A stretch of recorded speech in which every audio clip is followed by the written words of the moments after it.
On last week, Delegate Cole shared with us one important book in the African American community, and that was the hymn book.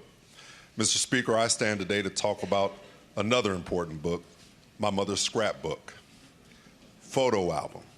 I'm honored to share with each of us today the remarkable journey depicted in my mother's scrapbook. The scrapbook is not just a collection of faded photographs and yellow clippings. It's a testament to the resilience, strength, and triumph of the Black community during the pivotal decades of the 50s, 60s, and 70s. My mother's scrapbook had pictures that told stories that most textbooks didn't want to share or they simply glossed over. Pictures of segregated water fountains with signs boldly proclaiming white only and colored only depicted the harsh and unjust division that plagued the South. I saw a photograph of my grandmother adorned in her Sunday's best, standing proudly as she served as a pillar of strength for a white family working as a domestic. It was a poignant reminder, Mr. Speaker, of the strength and dignity that our ancestors embodied even in the face of adversity. Amidst the challenges of segregation and inequality, my mother's high school graduation picture from Maggie L. Walker High School, which stood as a beacon of hope, this institution, once a bastion of Black education, has seen the evolution of its legacy with only a few Black girls admitted due to the transformation of the regional governor's school. Despite this, the perseverance and determination of those who walk the halls of Maggie L. Walker continue to inspire and uplift us even to this day. In the pages of my mother's scrapbook, Mr. Speaker, amidst the civil unrest that took place here in Richmond, the turning on of hoses all throughout the South, the ferocious attack by dogs, I witnessed a community that refused to be broken. Instead, they turned their pain into praise, their tears into testimonies. The images depicted proud individuals in the face of adversity who stood tall and unwavering and championed the cause of equality and justice, never looking like what they were going through.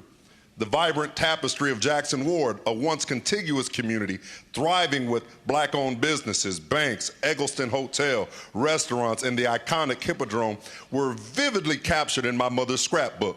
This community where my mother lived just 2 doors down from the Hippodrome stood as a testament to Black excellence and resilience. However, the construction of I-95 shattered this community, displaced countless families, and erased a vital piece of our history. In my mother's scrapbook, Mr. Speaker, I saw a story of triumph over adversity, of resilience in the face of oppression, and of a community that refused to be silenced. The legacy of those who came before us live on in these pages, reminding us of the challenges we have overcome and the progress we continue to make. Mr. Speaker, my mother died in 2007. And if we were to open up that scrapbook and put a few more pictures in today, there would be a picture of a young senator from Illinois who became the first Black president of these United States of America. My mother would put a picture of the first Black woman to be elected vice president right here, Ms. Kamala Harris, in these United States of America. And on Broad Street, where my mother wasn't allowed to sit at lunchroom counters, where my mother could not check in at the Jefferson or the Commonwealth, she would put one more picture of her son right down the street on Broad Street, sitting front and center to speak to the first Black Speaker of the House. So I wish all of us a wonderful Black History Month as we take a moment and pause and reflect on what's not in the textbook, but it might just be in our mother's scrapbook. Thank you, Mr. Speaker.